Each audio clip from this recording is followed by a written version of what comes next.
Hey guys, welcome back to WillPowered Garage. Today I'm working on a 2008 Audi A4 with a 2-liter FSI motor, and we're going to see what catastrophically failed on this. Short hint, it's going to be pretty bad.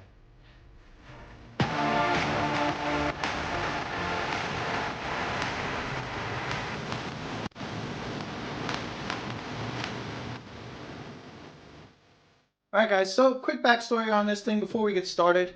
I bought this car for the sole purpose of fixing and selling. So I bought it not running, clean title, body looks clean, the interior looks clean, but I knew it didn't run. I was told that there was some kind of major engine failure, not exactly sure. They told me it was something in the back of the engine. Long story short, bought it sight unseen, had my tow driver pick it up for me, drop it off, and then Christmas happened. So it's now mid-January. I'm getting to this thing, see what's going on. I can tell you right off the bat that the timing chain that ties the two camshafts together is hanging out of the rear timing cover. So more likely than not, that tensioner failed or the chain failed, and it was probably running when it did so. And more likely than not, one or a few of the valves made contact with the piston, which means I'm also going to have to pull the cylinder head out. Enough talking.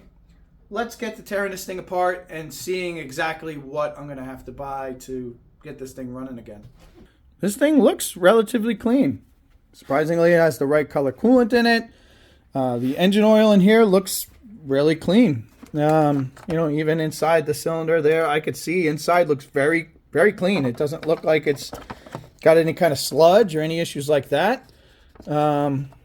Even down to the, get that guy on later, small little details like these clips always break. Little zip ties in there to keep that nice and tidy. I mean, all in all, it looks like a pretty decent car. But if you come down here, get my camera there, that right there is a broken timing chain hanging out of the rear timing cover. There's part of the gasket there. So this thing did fail catastrophically. But just like everything else, in order to get that off and the cylinder head off, I'm going to have to put this into service position. So what I'm going to do is I'm going to drain the coolant out, get the coolant out of here, get this thing in service position so that I could put this thing at top dead center. I'm going to take off my timing belt, and then I can start taking off my timing cover, stuff like that. We'll probably end up leaving the intake on. I'm not sure. A lot of times I just leave it on there. It might be easier just to get it off, just to be able to see things a little better. But my goal here today is to just remove the cylinder head so I can see what kind of damage has happened in there.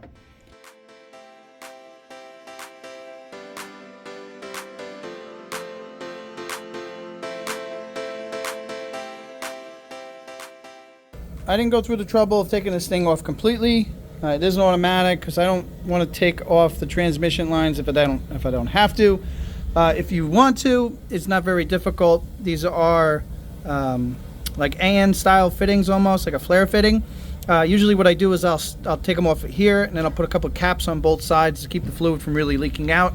The intercooler pipe there and there, I still have the lower radiator hose connected to the thermostat housing, which can stay for now. But now I can get to the whole front timing assembly. So first what I'm going to do is I'm going to detension this serpentine belt tensioner, take that tensioner off, try to take these scary looking rusty bolts here off of the balancer once I get it set to top dead center. And then I can take the timing covers off here so that I can get this thing timed and the timing belt off.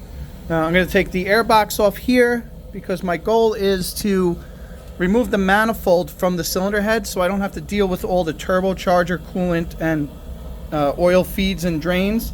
If so, it's not very difficult. A lot of them are all right here. There's the support bracket for the turbo, not the end of the world. It is a little tricky sometimes to get the catalytic converter bolts off of the output flange of the turbo. But obviously from there, I have all the electrical connections I need to take off, fuel line, and whether or not I decide to take the intake manifold itself off. I'll cross that bridge when I get to it.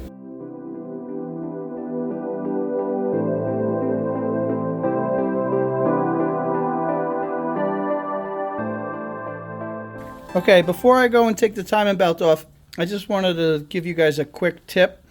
If you are just doing this job to replace your timing belt without failure, after you get everything marked at top dead center and your cam mark lines up there, your balancer mark lines up with the timing cover, what I like to do is I put some paint marks on the sprocket and the belt on both the camshaft as well as on the lower crankshaft sprocket. See, I have 2 marks there. Once I take this belt off, I transfer those marks to the new belt. That way, when you reassemble it, as long as those marks line up there, it should be perfectly timed. Okay, guys, so as you can see, I've got the cylinder head off. My exhaust is still on. I did end up having to take the downpipe off of the turbo output just so I can get more flexibility to get the manifold up and out of my way. Another thing I should point out is all the studs came out except for one, and that one was holding me up. So I removed that stud to allow the manifold to come up and out of the way. And now looking into the cylinders, you could see all the marks where the intake valves hit. So if we go into the cylinder head now, you could see the same thing. There's marks on all the intake valves where they hit. So more likely than not, all my intake valves are bent. So I'm going to go ahead, I'm going to order all new intake valves on top of all the gaskets I need. And the thing that caused this was this. So as you can see, I got a nice big window here. So I'm going to take this off next to inspect to see what other major damage may have occurred. But more likely than not, that tensioner that's in there, either the guide let go or the tensioner itself let go. And when that happened, that chain went slack. As soon as it bound up, you could see it just ripped the link apart. Unfortunately, it also damaged the cylinder head a little bit and the upper cam girdle here. So I'll probably have to weld these up and then drill and tap them again. Other than that, I mean, the cylinder head looks pretty good. All the cams look good. You know, the chambers themselves otherwise look okay. All my exhaust valves look fine. You know, they're a little dirty. You know, we'll clean those up. The other thing I'm going to do while this is off, these motors are prone for carbon buildup on the back of the valve. Obviously, I'm going to have to replace them anyway, but I will clean those chambers out. You know, take the intake manifold off, clean those up. So everything is going to be all nice, new, clean when I put this thing back together. But the next thing I'm going to do is I'm going to pull this rear timing cover off, vacuum pump, and this cover, and see exactly what's damaged, if I'm going to have to, you know, get a new cam phaser or what. But, you know, as you can see, it's pretty rough. I have 8 bent intake valves. I've got to take this apart, replace all my intake valves, as well as my intake camshaft. And the reason I'm replacing my intake camshaft on top of it, some of you guys may be familiar, the intake camshaft drives the high pressure fuel pump, and on these earlier model 2 liters, especially FSI models, the eccentric on the back of the camshaft either wasn't hardened properly or what, I don't know, cam defects. I don't know exactly what was causing it, but it would wear away the cam follower for the high pressure fuel pump, and if you didn't inspect or check it, a lot of times it would just wear all the way away. The high pressure fuel pump would then grind into the camshaft, and it would literally destroy the camshaft, the high pressure fuel pump, and it wasn't a good situation. A lot of times though, if you have that starting to happen, you will set a check engine light, usually for something like fuel is less than expected sort of code. I don't remember the code off the top of my head exactly. But yeah, something to look out for. Another thing I want to point out, obviously I already have this cylinder head off. When I remove the cylinder head, I try to remove it with the intake manifold in place. The reason for that is once it's on the workbench, I try to leave the fuel injectors in place. You don't have to, but if you remove these fuel injectors, because it is a direct injected engine, there is a Teflon seal on here, and you have to replace the gasket for each injector you remove. And that gasket kit, I haven't checked in a while, but it was somewhere around $100 a piece. So to remove these 4 fuel injectors, you're looking at almost $400 in just seals for that. You know, you can get the upper O-ring seal where it goes in the fuel rail, very cheap, but these are in good shape. I try to get it on the bench so I can carefully remove the rail that way and leave the injectors in place. Once I get this thing all the way apart, I am going to clean it. I will clean the end of the fuel injectors, but I'm going to be very careful. I'm not going to use any kind of abrasive or wire wheel on that area. You know, clean all the carbon. I'll clean off the mating surface for the cylinder head itself, but I'm going to be very mindful of those. So, to remove the valves, obviously I've got all my camshafts out. I will put in the description the sequence to take the cam girdle out, but I'm assuming that at this point, if you're going to rebuild your cylinder head, you already know how to remove the cam assembly. After I get it all clean and start putting it back together, I will show you guys how to reinstall the camshafts with the rear timing cover and timing assembly, as well as the cam girdle and its tightening sequence. For this video, more importantly though, I'm going to show you guys how to remove the valves and how to lap in new valves or clean and relap in the existing valves, because I'm only replacing the intake valves on here. The exhausts I'm going to take out, I'm going to clean up, and then I'm going to lap them back in. So that brings up another important point. The intake valves, obviously, they're all bent. I don't care where they came out of, so they're just going to come out and get tossed. The exhaust valves, though, this engine has some mileage. These are worn into those guides. So what I'm going to do is I'm going to mark each one of these valves before I remove them. That way I can put them back in the exact hole that they came out of. And that's for a couple of reasons. You know, they're kind of worn into that seat. They're worn into that guide. I don't want to add any kind of variables to this when I go to rebuild it. So I'm going to mark all these before I remove them.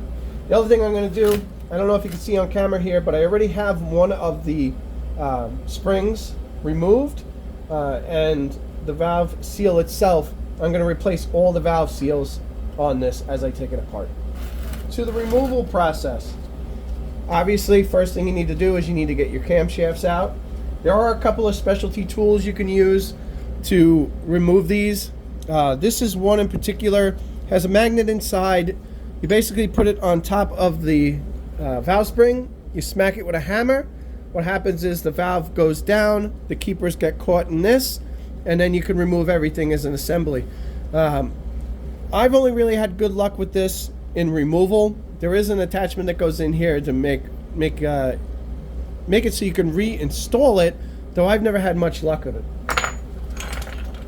Today I'm going to use this, which is basically a universal spring compressor on this. It's got 2 different cup sizes depending on the spring size and the room you have. It's cut out so you can get in there to get the keepers. On the other side, an adjustable clamp. This is going to go against the valve, and a lever so you can easily install and remove it. So this guy is pretty simple to use. I'm going to put it on the valve on the other side, and then what I'm going to do is I'm going to tighten this down, and I'll be able to compress the spring. The valve will stay up, and I'll be able to remove the keepers that are retaining this. And a tool that works pretty well for this, if I can grab it out, I have a pick here that's got a magnetic end on it. This works really well to be able to grab those keepers off of the valve. So there are my 2 keepers. You do not need to worry about keeping these together with what valve it came off of. You know, they don't move. so they can go back on any valve. But now that I have my keepers out, now I can release my clamp tool. I can remove my spring and retainer. And now I should be able to remove my valve. So like I said, for now I'm going to put them back in where they go. I am going to mark them. So obviously I got to clean them up, but for now I'm just going to put a little number system on here.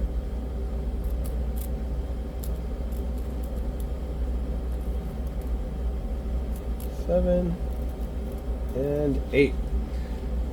That way, like I said, this is the front of the engine.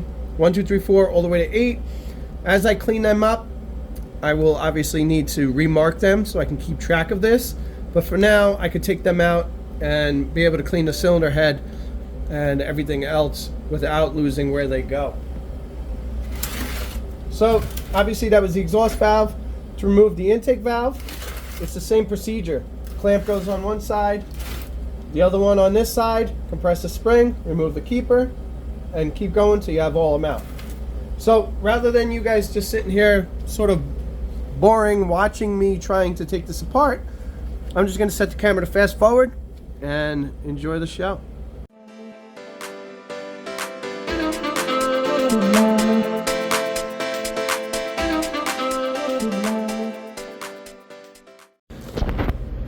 Okay, real quick, I just cleaned up these two springs. This one came off the exhaust, this one came off the intake, and the spring markings here are different. So all the intake valves have this bluish white color stripe after two yellows. This one has what looks like a lighter yellow than two darkish ones. So my point is, keep track of which springs went on the exhaust, which ones went on the intake. You know, the intake is a little bit of a larger valve, so it may have more or less spring pressure, and Audi and Volkswagen always like to use these markings on all their springs, be it a suspension spring or a valve spring. So just keep track when you clean these up. All the exhaust stay the same, all the intake stay the same. Obviously it doesn't matter which intake valve I put this spring on or which exhaust I put this one on, just that this goes back on an exhaust valve and not on an intake, and vice versa. There's all the valves out. You can see the exhaust valves, and you can clearly tell which ones are the intake valves because of these new direct injected motors. You get a lot of coke buildup here, carbon buildup on the back of the valve, and that causes a lot of drivability issues. You can see this one here, that's quite a bit, and the reason for this is you vent in the crankcase vapors into the intake manifold, gets to the intake valve, and it just settles on there and builds up. Without the fuel injector spraying behind it, nothing washes this away, so it just builds up with carbon. So it's just something to be mindful of if you have a rough running engine. As you can see, I got all the valve stem seals out because now is a good point to replace those if you're taking this all the way apart. But now I have an empty cylinder head, as you can see here. So the next step is I'm going to put this in the parts washer. I'm going to clean this really well, and then I'm going to take all my exhaust valves to the wire wheel, clean those all up really well so they're ready to be installed. I have my cylinder head all clean here. Keep in mind, I'm going to have to clean this thing a second time after I'm done with the lapping. The reason is I am using a lapping compound. It does have an abrasive in there, and you don't want it to get into any of the valve guides or anywhere else in the cylinder head. Obviously, putting sand in your engine is not a good thing. So when I'm done with the lapping, I'm going to give this guy another really good cleaning, focusing on making sure my mating surface here is nice and clean and smooth. Should point out right away, since I'm mentioning it, you don't ever want to use any kind of abrasive or grinding discs to clean aluminum gasket surfaces like this. Usually what I do is anything heavy, I'll use a brand new razor blade, sort of just kind of lightly scrape off what's on there. But for the most part, I try to use a really fine Scotch-Brite pad in the parts washer and try to go in the same direction. No swirly marks or anything, that just one long smooth motion.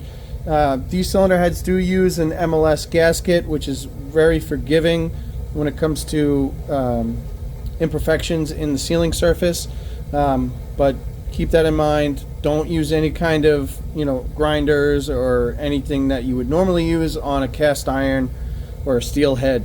You will damage the aluminum. Alright, with that said, I've gone already and I've lapped one valve. I wanted to see how much it was going to take to clean up the seat and to overall see the condition of the exhaust valves, because I am reusing the exhaust valves.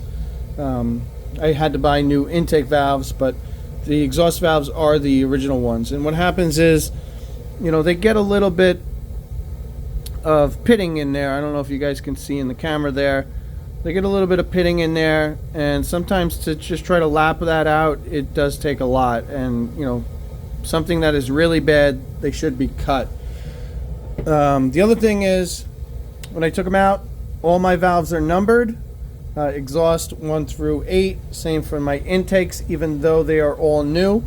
I'm going to lap these in, which means I'm going to mate this to the second seat here, and it's going to be a match set to this too. So I don't want to lap this one and then put it in over here. That's not going to match up the same way. So you want to keep these things all in number order, letter order, whatever. Just put some kind of marks on there so when you're done lapping it, it'll go back into the same seat. To do valve lapping, there are a couple of different tools. I generally use something like this, which is a suction cup attached to a wooden handle. It's a hand lapper. Basically, you stick it onto the valve, so you have control of the valve, and you just, like you're starting a fire, you rub the valve back and forth, light pressure, up, light pressure, and keep going through all the valves. I like to do as well, stick this guy into a hand drill, and that way I can go up and down and sort of seat these in a little faster. When you're doing 16 valves, it becomes a little tedious. You get a little bit of compound on the suction cup and it doesn't grip right, so I like to use the drill to speed up the process. You'll need a little lapping compound. What I like to do is I put it right on the seat itself, and then make sure you don't get any on the valve stem itself, because you don't want to be grinding that valve guide. But put that guy into place.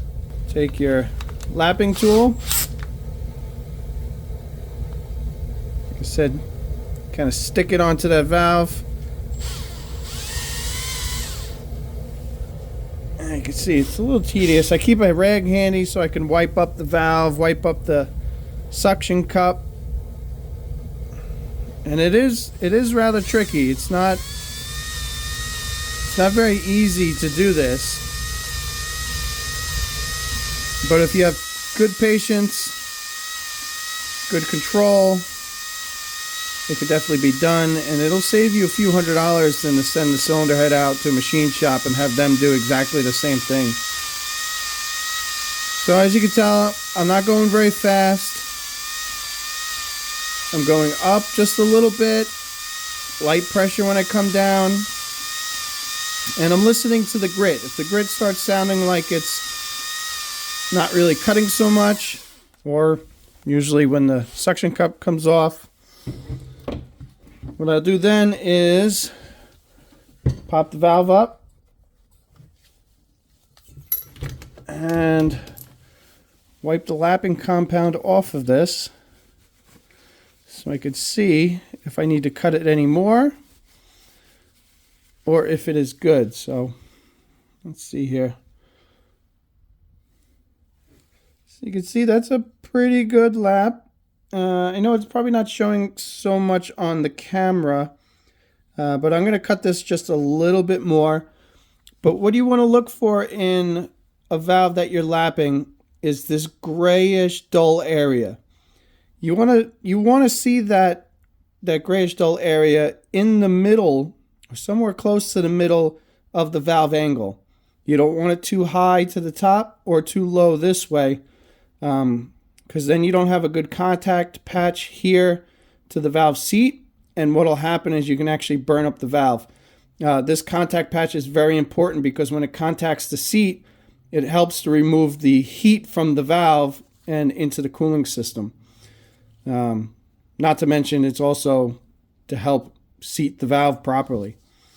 So I'm going to put a little more compound on this one, cut it a little further. I don't have to wipe up the compound that I had on here already. I'm just going to apply a little bit more.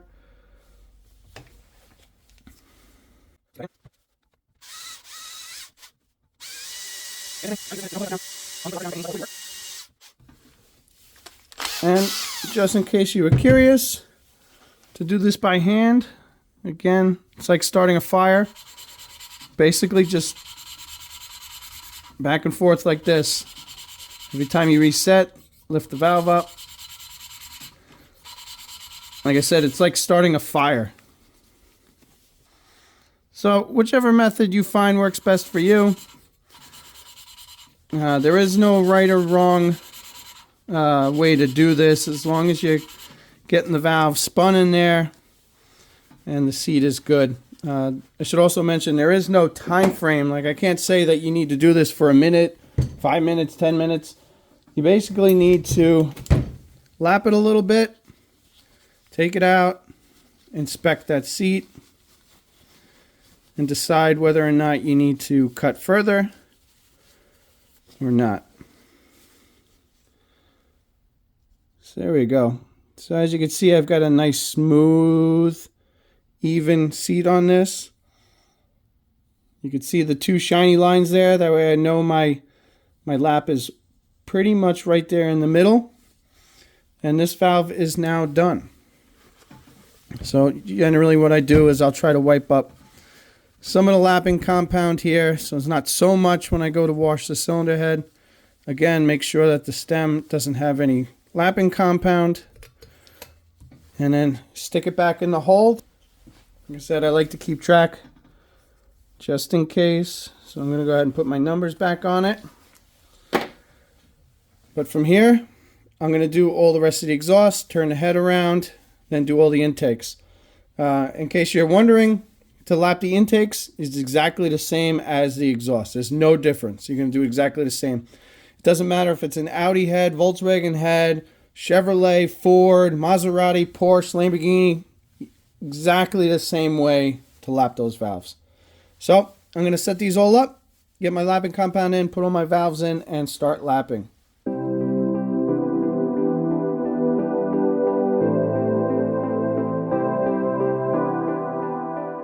Valves are lapped, head's clean, dry.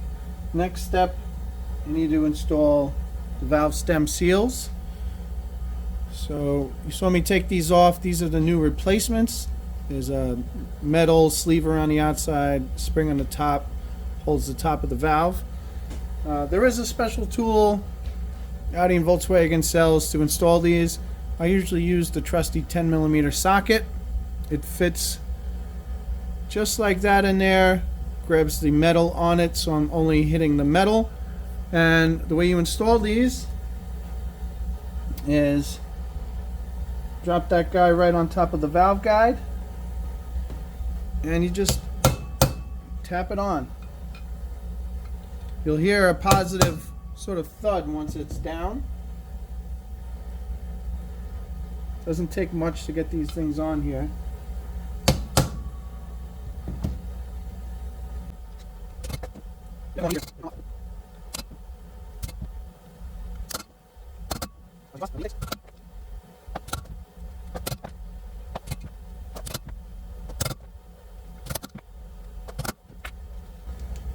Alright, so last thing I want to check, make sure they're all seated all the way down. Nothing looks funky, all the springs are still in place like they should be.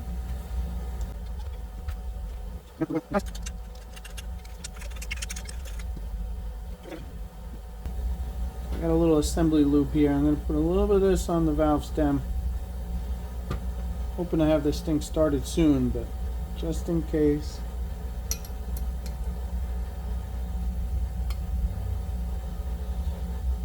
It's also a good idea to check the tip of the valve, especially if you're reusing valves. There's no burrs or anything on the top. If there is, when you push it through into the seal, you could rip the seal, and then you will have oil bypassing that seal, and then you'll be smoking coming out of the exhaust or into the cylinder if it's an intake valve. Take a little emery cloth and just clean up that burr if you found one.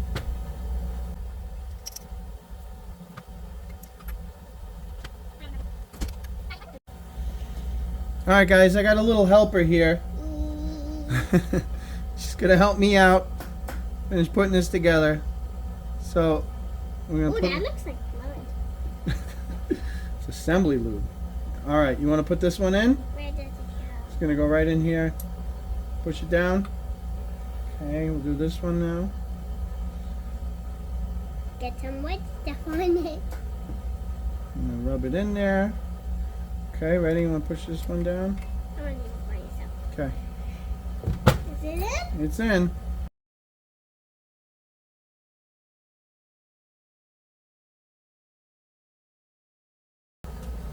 Alright, so now we're ready for our springs. Like I said, when I took these out, I made note of which one goes on the exhaust, which one goes on the intake.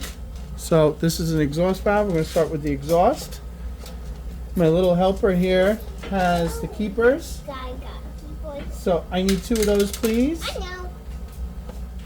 Oh, go back. Thank you, George. You're perfect. Okay. Keyboards. 2 keepers.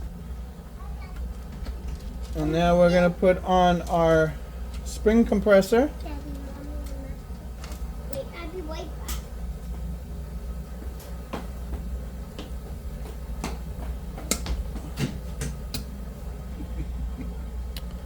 Okay, I'm going to use this magnet tool here. Get these into the groove.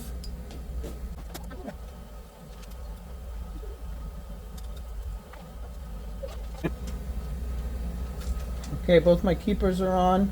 I'm going to release the tool slowly. And there's one complete exhaust valve with spring. So as you can see, it's a little tedious to get the keepers in and where they need to be. But real quick, I'm going to pull the valve out. Basically what I'm trying to do here is those grooves on the valve need to, they correspond with the grooves on this keeper.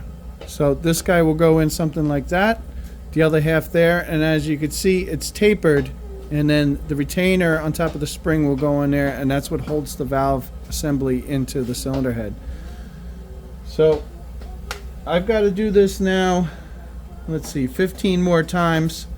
So rather than everyone sitting here watching me try to do it, I'll set up a time lapse and I'm going to put all these valves and springs back together.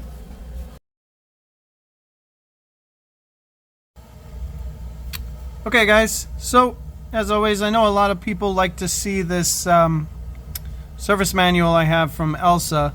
So I'm at the point now where I'm ready to install the camshafts.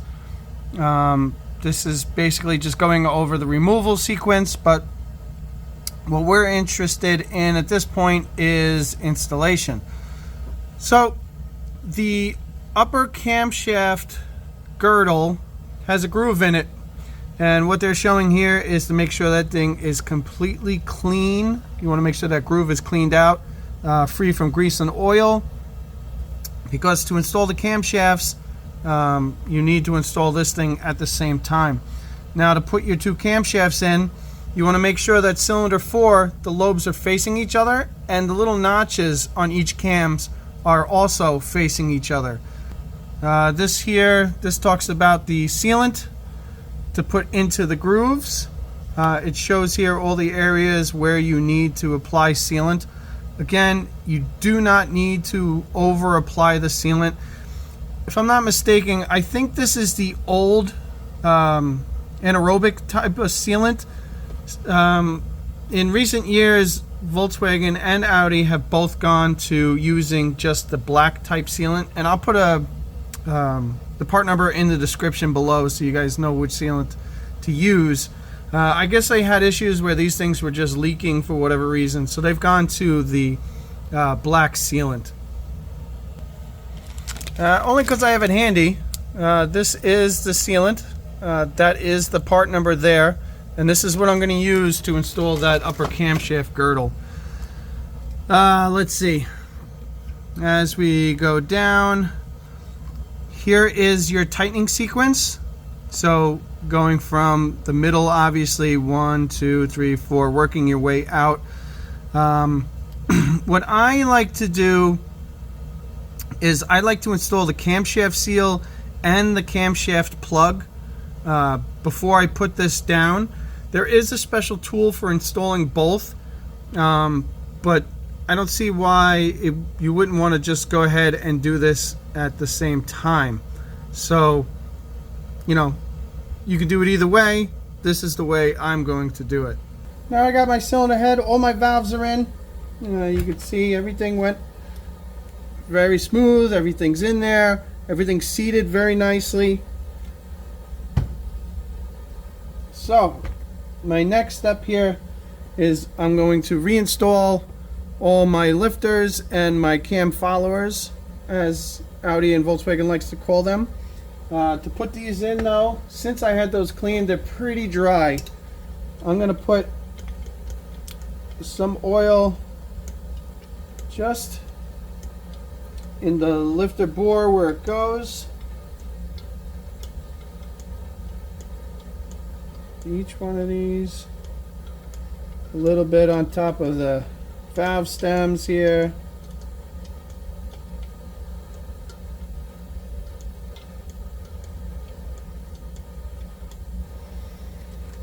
And then I'm going to try to put a little bit of oil in between this roller. Since I did clean it, I want to make sure that there's plenty of lubrication in there before I go dropping these things in. And just for extra measure, I'm going to put a little assembly lube. This basically has a decent amount of zinc in it, which is really good at preventing dry startups, especially in something that's going to take a little bit before I get any kind of oil pressure. Alright, so there's no real trick to installing these. Like I said, you just want to make sure everything's oiled well. The lifter, follower. Basically, you just take this guy, drops into the bore here, and then the tip of this sort of notch, the valve stem will fit right into that. Now that all my cam followers are in, I'm ready to at least place my camshafts into the cylinder head. And again, I'm going to use assembly lube here. Mostly, like I said, this is got a lot of zinc in it, and that zinc helps with dry startups. I also went ahead and put a little oil in each one of these oil galleys, just so there's a little bit of oil up here. I know a lot of it's not going to make much of a difference, but every little bit is going to help. Especially, you know, the cam bearings themselves here is just aluminum. It's not a regular, you know, Babbitt bearing or something of the sort. So that camshaft really needs to ride on oil, and if there is no oil there, it is riding on the aluminum itself. So here's some assembly lube. What I like to do right away is I'm going to put a little bit of oil on my exhaust camshaft, and then on my brand new oil seal. Like I said, I like to install these now. Since the camshaft's already tapered, Get this guy on. And then, like I said, this one, the lobes on cylinder number 4 are going to face this way, and my slot, my groove here, facing up and down towards my intake camshaft. Now I'll take my intake camshaft. Again, same thing. Those lobes here facing that way. My slot is down here. And from here, we're basically ready to put the sealant on the cover that goes on here, as well as a little bit of assembly lube on the journals here. I'm going to wait until I put the sealant on my upper girdle. And again, we're going to follow the groove here that I have cleaned out. You don't need to put anything where the bearings ride themselves, but you will have to put sealant around all the spark plug tubes, otherwise you will get oil into your spark plugs. Matter of fact, if you have ever changed your spark plugs, noticed oil was in there, this is usually the seal that goes bad. It's not necessarily the valve cover that goes over this. Again, a little bit of sealant here. You don't really need much. A 2 to 3 millimeter bead is all you need. So the only other thing I need to mention to you is make sure that this is clean of grease and oil. I've gone ahead already and re-cleaned it with some brake clean. And now I'm ready for my sealant. Like I said, a 2 to 3 millimeter bead. Don't need much. Just follow that groove around.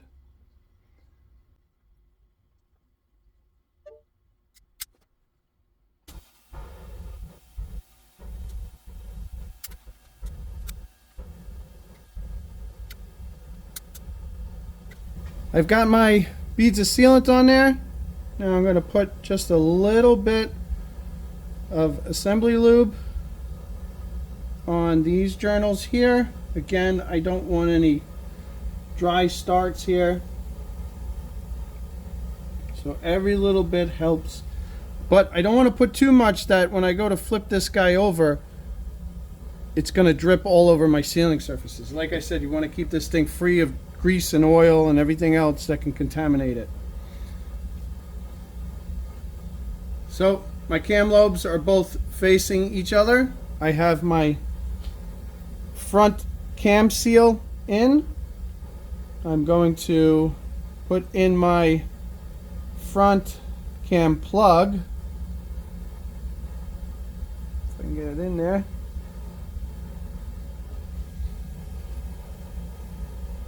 And then we're going to drop this guy straight down. Should line up with the dowel pins.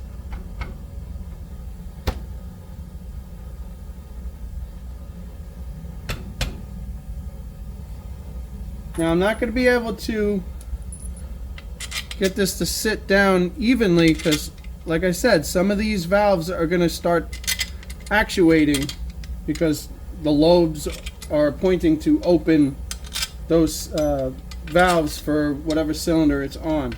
So what I'm going to do is I'm going to get all these bolts started, and then I'm going to follow the sequence that Audi calls for, and basically working from the middle out. So 1, 2, 3, 4, 5, 6. I am going to be tightening them straight across. Audi calls this whole row 1, so you'll tighten all those in one swoop. But now that that sealant's on, I want to go ahead and I want to get this guy run down.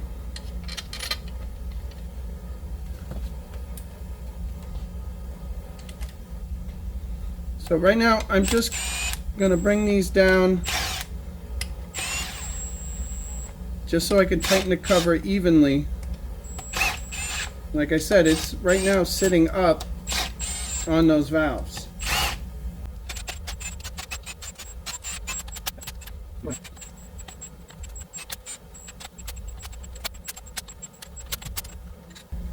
All right, everything's run down. Now I'm going to tighten these down to 8 Newton meters.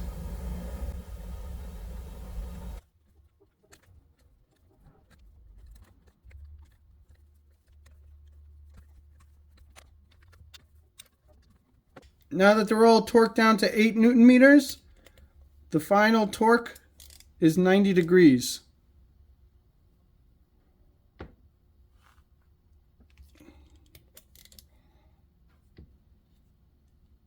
So like I said, these are torque to yield bolts, so they should be replaced whenever you remove them.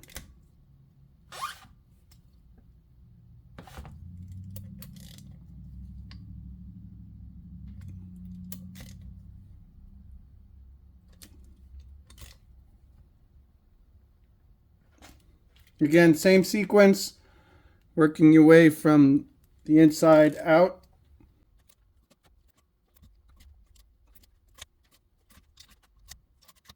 Now my camshafts are torqued into my cylinder head. You could see I have minimal amount of silicone squeezed out of here. That's ideal. That's what you want to see. You know, if you're not putting this together right away, you can go ahead and wipe out the areas where, you know, the gasket's sitting, so you don't have to worry about it later. But whatever excess you see, you can remove now. You don't want to get into your oiling system. But from here, the next step is we're going to line up our camshafts. We're going to get our timing chain on and the cam phaser on the back. And that should complete this whole cylinder head and get it ready to go inside the car. Okay guys, so I had a lot of requests to sort of redo the video I had originally on how to replace the rear chain and tensioner for a 2-liter FSI motor. This applies for Audi, Volkswagen. They're basically the same engines. I just got done doing a cylinder head rebuild, so I figured this was a good opportunity to show everyone now that you could see the entire back of the motor. I don't have to worry about the firewall being in the way or everything else to kind of get the camera angles where you could see everything in place. As you can see right now, I've got everything off. That's mostly because the cylinder head got rebuilt because the tensioner here failed, and this is the new tensioner, and destroyed a whole bunch of stuff. Even broke all the tabs off of here on the cylinder. I had to re-weld all those just to get them back and get a new rear cover for this since the other one exploded. But to get to this point, obviously you're going to want to start with the front timing belt, and you're going to want to put your engine in top dead center. And when you do so, from the crank and from the top cam sprocket, you'll see that there is a timing mark on it, and that timing mark is going to line up with the timing cover. When you remove your valve cover, what you have to do, you will see the notches in the camshafts. These need to face each other for both intake and exhaust, as well as cylinder 4. The lobes for both cams need to face each other in the same direction, as so they would intersect at some point.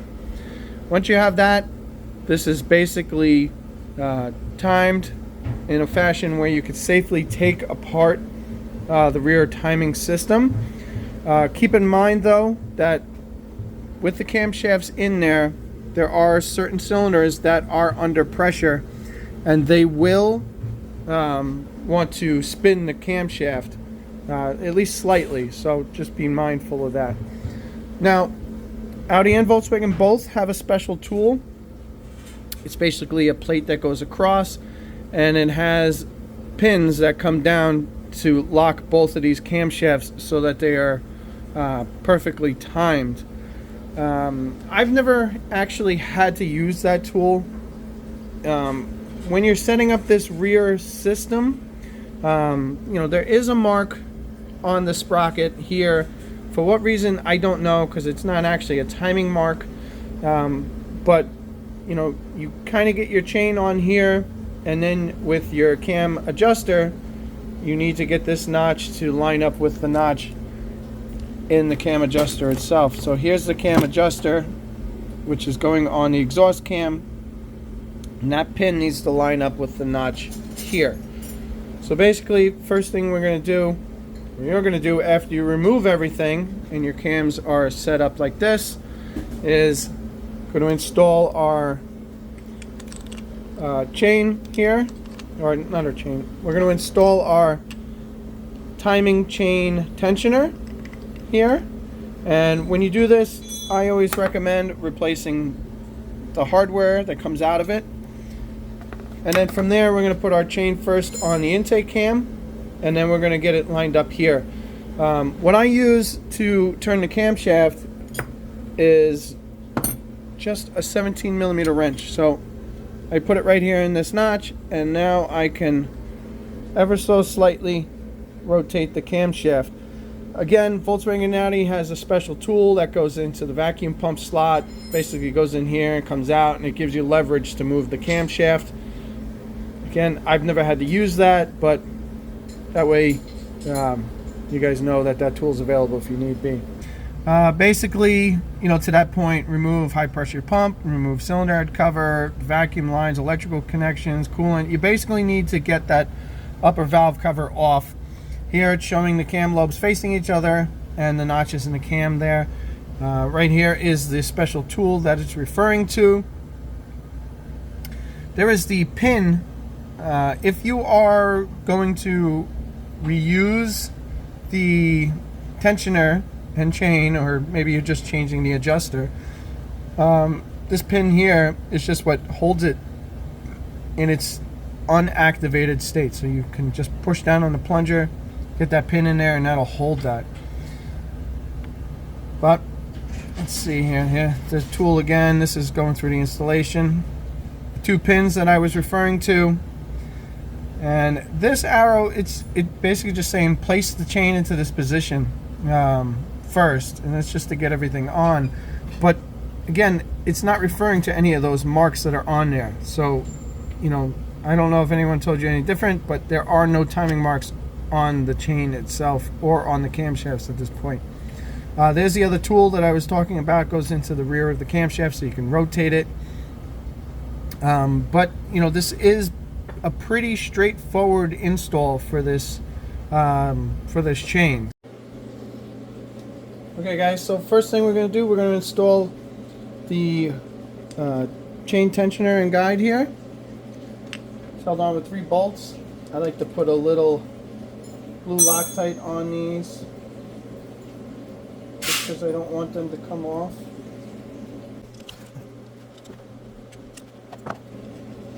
These bolts get torqued down to 10 Newton meters, which is roughly 88 inch-pounds, somewhere in that range. Alright, here's the new chain. It's got a gold link. Doesn't really mean anything. I'm going to put it on that dot anyway.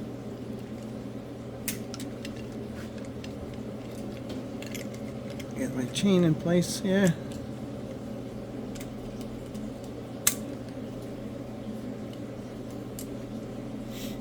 Alright, now the tricky part is you've got to kind of line up the cam adjuster here, the notch in the cam.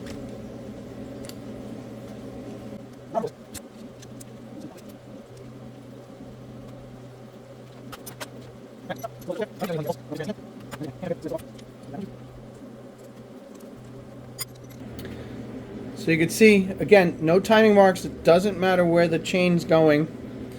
But I like to stick it on the one link there that has the dot. I could see that my cam adjuster is all the way on. But more importantly, if you look straight down into the camshaft like this, this notch is perfectly straight up and down. Same with this guy. I know this is a little deceiving because it's got a radius in here, but on the flat side, that is straight up and down. So both of these camshafts are timed together, and now that my chain is on, I know that I'm perfectly timed. So again, we're just trying to time the intake and exhaust camshafts together. The camshafts are timed to the crankshaft via the timing belt. So this is just on how to set up the timing chain for the two camshafts. Alright guys, now that my cams are timed, my chain is on, my sprocket is on the camshaft. Time to install a new bolt for the cam adjuster. This is a torque to yield bolt. Again, I like to put a little Loctite on this. My threads in the camshaft are clean. This is a new bolt. This is a regular standard thread. It is not a reverse thread. But this guy is going to get torqued down to 20 Newton meters plus 45 degrees. Volkswagen and Audi calls for when you torque this down, you're going to want this plate in place. So since I don't have that plate, I'm going to use a wrench to counter hold my camshaft. So there is my 20 Newton meters. And then I'm going to torque this an additional 45 degrees. I've mentioned it before, but anytime you do a torque to yield bolt, you don't want to use your torque wrench to turn the bolt for the torque to yield. You can damage its calibration. So let's see if I can do this by myself. 45 degrees.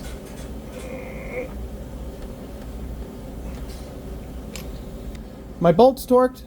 My new tensioner bolts are torqued with blue Loctite. We could verify our timing marks again. Like I said, it's really just as simple as looking down here, making sure that these are both straight down. If you have any concerns or are really worried about doing it yourself, just get the tool. As a matter of fact, I think I even found online somebody was nice enough to show how they made a homemade tool with all the specifications you need, with basically just a plate, some holes drilled in it, and two 16mm bolts just to use as dowels to line this up. Super simple stuff. But now that this is all tensioned, I can go ahead, I can remove my tensioner pin, give it one last good visual look. I'm going to put a little bit of assembly lube on everything here. Again, this thing, when I go to start it up, is going to have a few minutes of no oil pressure. Well, not minutes, a few seconds worth of no oil pressure, and I want to make sure it's got something in there. The other place I'm going to stick some assembly lube is right here on the cam adjuster, and that is because inside this cover, which I'll grab here in a second, there are rings in here. So these are actually like a plastic material, and if any one of these is broken or missing, you will set a code and a fault because your cam adjuster won't be able to adjust properly. Alright, all my new rings are on. So what I'm going to do now is I'm going to lather these things up really well with assembly lube, because again, if they break, I'm going to have all sorts of issues with my cam timing, and then I have to take this cover all apart, and it's a lot harder to do when it's in the car than if I do it now.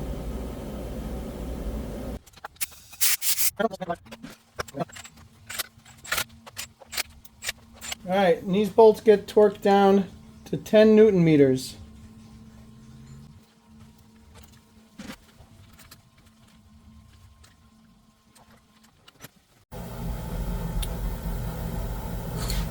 Alright guys, now my head is fully assembled, ready to go back into the car. The first thing I want to do is I'm going to put my intake manifold back onto my cylinder head. That way I'm not fighting with everything once it's in the car. Something to keep in mind, make sure you put these air diverters back in after you clean everything up, because they do get really carboned up, and now's the time to clean the carbon from the cylinder head and those air diverters. As you know, I left the fuel injectors in there, but to reinstall these, you want to put a little bit of silicone grease on the O-rings themselves. Basically just a little bit, just so that they slide into the fuel rail without any issues. They don't roll over, they don't tear, anything like that. The other thing I like to do is I put a little bit of the same silicone grease where the O-ring goes for the rear coolant. What do they call it? The rear coolant, I don't know, outlet. But it's where the coolant sensor is on the back of the block. It helps for that O-ring to slide in there nice and easy. But I've got my cleaned up intake manifold here. Basically, we're just going to not drop the bolts.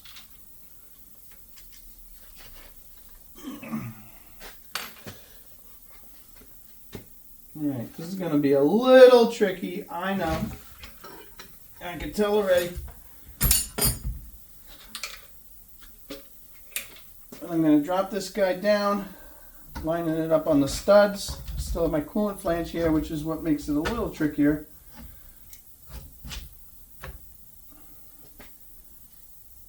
But again, you want to make sure that those fuel injectors seat in there nicely and nothing gives me issues. This is my air intake flapper motor.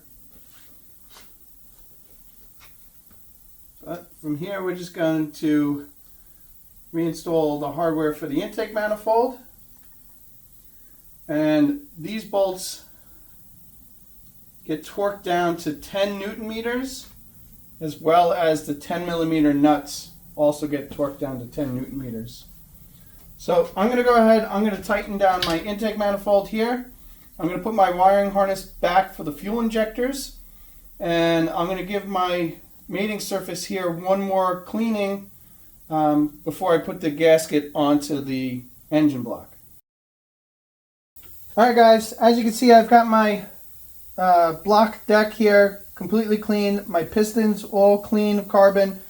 You can even see the witness marks here from where the valves hit the pistons. There's no other damage on them. I've done so many jobs like this where the valves have hit the pistons and have absolutely no issue from that point on. But you know, I cleaned all the carbon off, cleaned the block, and cleaned all the cylinders up. Everything's wiped clean with brake clean, and I have no grease and oil. The other thing I want to point out here is that before I go to put a cylinder head on, especially one that has the camshafts in so my valves are partially open, is I like to take the engine off of top dead center. So as you can see, two of my pistons are up, two of them are down. I'm going to basically just put the pistons so they're all below the deck surface. And the reason for that is I don't have to worry now about any of the valves contacting the pistons before I go to set timing on this. Because the last thing I want to do is to bend those new valves I just put in there. So just giving this one last final wipe. I'm going to put on my new cylinder head gasket. Now this is an MLS gasket. Nothing has to go on there to put it onto the engine. No sealant, nothing like that. I don't know if I mentioned, but again, just like the cylinder head, you don't want to use anything that's crazy abrasive when cleaning up the engine block. I've got these little nylon brushes that have a little bit of abrasive in it. Works really, really well to remove the old gasket material, but not the base metal itself. I love those things. They last a while. You could, once they're worn out, you throw them out, buy a new one. They're only about $20, but it makes cleaning up this gasket surface and the pistons, as you can see, really easy. I'm ready to put my cylinder head onto my engine block. You know, the only tricky part is I'm going to be fighting with the exhaust here, mostly because the catalytic converter is also attached. But like I said, the exhaust manifold drops into that bracket that's on the cylinder head. So I just have to make sure that my gasket goes into place when that goes down. But other than that, I'm just going to make sure all my wires are out of the way. I do have to make connection to the one knock sensor that's towards the front here, and I think the alternator. Other than that, just make sure I guide in the connectors in the main harness where they go into the brackets here for fuel injectors and stuff like that. So let me grab the cylinder head and we'll drop it onto the car.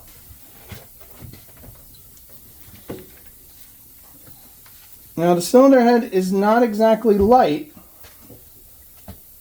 but as long as you're careful with it, you should be able to drop it straight down where it needs to go.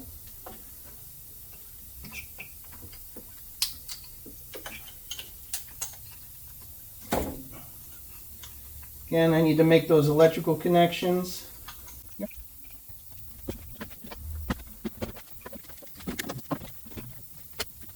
All right, it's in place. I could drop a couple of the cylinder head bolts in just to hold it where it needs to be, and then I'll get the exhaust manifold up onto the cylinder head. Now's the time to drop my head bolts in here. I'm going to run these things down basically by hand, but before I put them in, I want to apply a little bit of oil to the heads of all these bolts, or just under the heads of all these bolts, and a little bit on the threads. And the reason for this is these bolts are torque to yield, and I want to be sure that I get a proper torque out of them. So a little lubrication underneath helps to do that. Just in case I didn't point it out before, these bolts are what is referred to as a poly drive. So you will need a special socket for that. Looks kind of like that. Let's see. I don't remember what tool that is. That might actually be the Volkswagen number there or something similar to it. But you can get this tool pretty easily. I'll put in the description the tool number you need for this. Now, like I said, I'm just going to run these down by hand, so I don't need to follow any kind of tightening sequence. I just want to make sure that they're all run down. Okay, so the first step here, 40 Newton meters, which is roughly about 30 foot-pounds. And the way the tightening sequence goes is basically from the middle out. So I'll take a picture here shortly of the sequence, but basically just going to start from the middle two, and then sort of work your way out.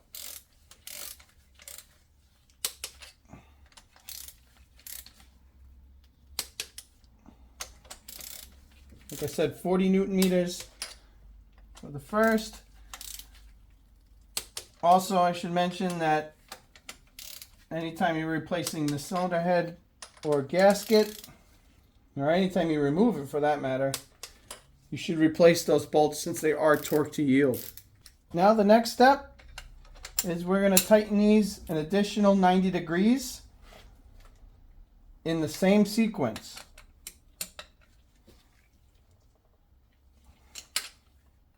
So again, crisscross pattern.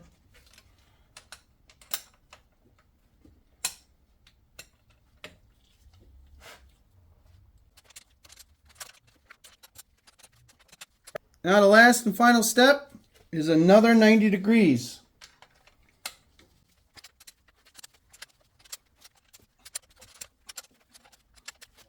So that's it for the tightening sequence and the torque for the cylinder head. from here, I could start putting basically everything else on the car. So I think the next part I'm going to do is I'm going to take the front core support off again so I have access to the front timing so we can get the front timing set up done, and yeah, work our way back. Okay, real quick, just so you have reference of it, here's the tightening sequence there. You could see which bolts, 1, 2, 3, 4, 5, 6, like I said, sort of an X pattern. And if you look down here, here's where it shows the tightening sequence and torque specs. So 40 Newton meters for the first one, and an additional 90 degrees, and then lastly another 90 degrees. Onto the timing here. As you guys know, when I put the cylinder head on, I turned back the crankshaft because I didn't want whatever valves are open to contact any of the pistons. So by turning the crankshaft back a little bit, I brought all the pistons down below the deck height so I didn't have to worry about them hitting any of the pistons. Now, there aren't any real timing marks on this crankshaft sprocket. All we have is the little alignment pin here that correlates to the little hole in the damper. And what Audi and Volkswagen say is the casting mark here, basically you're going to sort of intersect the line between this tooth down here, so something like this, to get this close to TDC. What I do to verify then is I take my cover and I just sort of place it on there, get my damper on, and I confirm with the notch in the damper with the arrow on the cover, and I know that I'm on top dead center. If I'm just replacing a belt and nothing is damaged, what I do is, and you can see my marks like I did in the beginning of the video, I mark the belt on both the lower and the upper camshaft sprocket. What I do then is I take the old belt, I lay it on top of the new one, and I transfer those marks. That way, if I put the belt back on these exact marks, I know that the engine's perfectly timed because it was perfectly timed before I took the belt off. So, right now what I'm going to do is I'm just going to take a little brake clean off all the dirt and whatever coolant might have gotten in here, because you want to make sure that this belt is kept clean. I already have a new seal on my camshaft here, as well as the cam plug. So basically I'm just going to transfer my marks from my old belt onto my new one. The rest of the components I'm reusing. There's nothing really, anything wrong with them. The belt, it's just, I had it off. I don't know how old it is. I'm just going to replace the belt just so I have a little bit of peace of mind. Here's my old belt. Here are my two marks for the crankshaft and my single mark for my cam sprocket. And like I said, the belt does not look terrible. I could see Conti Tech. It's most likely been changed here. I don't see any markings for Audi or Volkswagen here. Conti Tech, I believe, is the OE manufacturer for their belts. But, I mean, the belt looks relatively okay. I'm just going to replace it just for a peace of mind. So, I have my new belt here. And what I'm going to do here is I have my paint pen out. Generally what I do is start with one or the other. And I will mark that tooth, line up my belt, mark my other tooth here. Like I said, I usually put two markings on the crankshaft. That way I can discern between it and the cam sprocket. And now I'm basically just lining up the teeth till I get to my camshaft mark.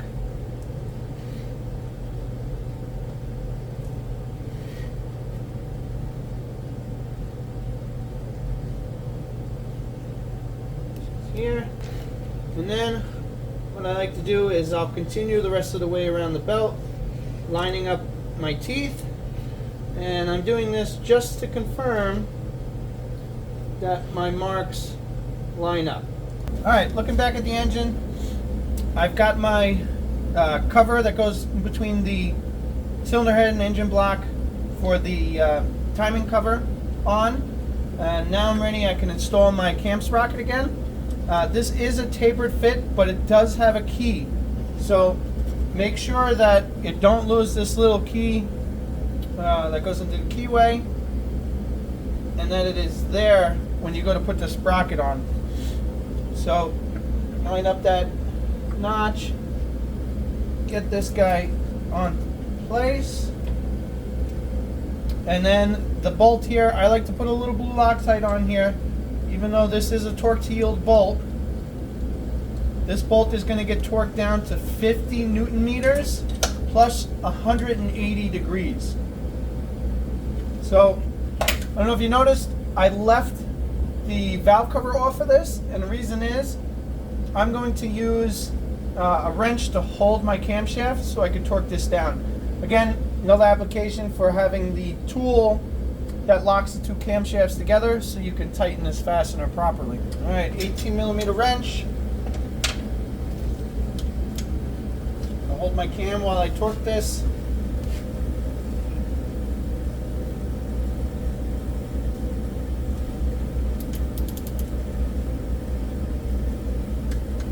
Here's my 50 Newton meters. Now the hard one, 180 degrees.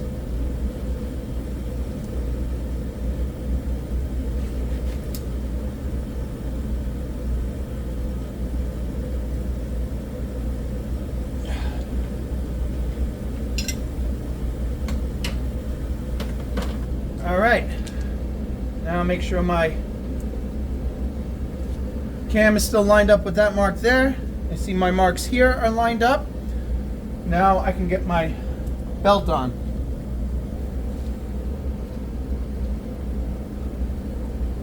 Alright, sort of a pet peeve of mine, but I like to make sure that whatever writing is on the belt faces me. But we're going to go ahead, we're going to start getting the belt installed here. If you notice, I don't have the two idler pulleys installed just yet. And I have the tensioner just sort of in place.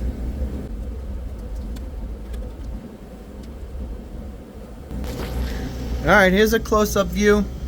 You can see my marks on my belt line up with my old marks on the crank sprocket. And then my mark for my camshaft sprocket lines up with the belt and the mark on the cover. So like I said, right now I just gotta have the tensioner loose. We're gonna have to adjust that in a moment. But now I'm gonna get both my idlers installed. I probably should mention too, not changing the water pump. This one has been replaced recently, but if you are doing the belt, it's a good idea to replace the water pump while you're in there. It's very inexpensive, and as you can see, it's quite a bit you need to get out of the way just to replace that water pump. All right, I'm now going to install my idlers again. Little blue Loctite on here. Again, it's just sort of my preference.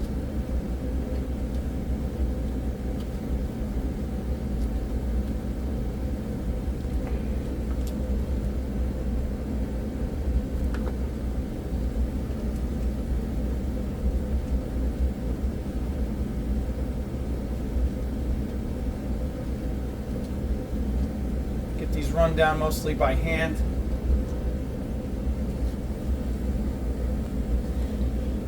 Alright, now these get torqued down. The lower one, 35 Newton meters. The upper one, 25 Newton meters. Alright, now I can install my washer and nut for the belt tensioner. Again, a little blue Loctite.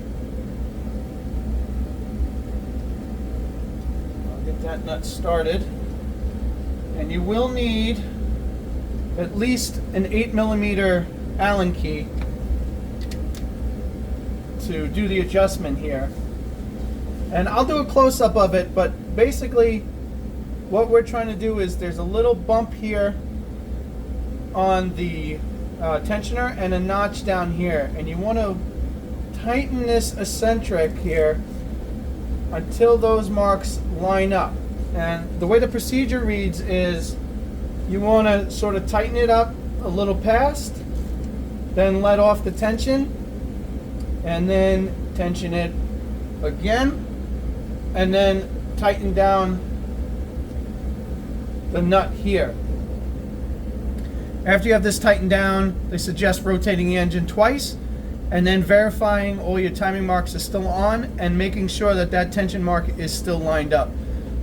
The last thing you want to do is over tension this belt. It will cause it to fail prematurely, and obviously a loose belt could cause it to skip. All right, just a real quick overview of all the bolts and torque specifications here, so you guys can see basically some of the torque specs and what you need here. One I just did, number 8, which is the nut on the tensioner adjuster, that needs to get tightened down to 25 Newton meters. But this here shows you all the different fasteners and their torque specifications here. All right, everything's torqued down, everything lines up. Again, rotate your engine twice, make sure everything lines up. Once everything's lined up there, you can start putting your covers back, starting with the lower cover. Again, I emphasize the use of blue Loctite for all the fasteners that hold the covers here, as well as the bolts that hold the damper on.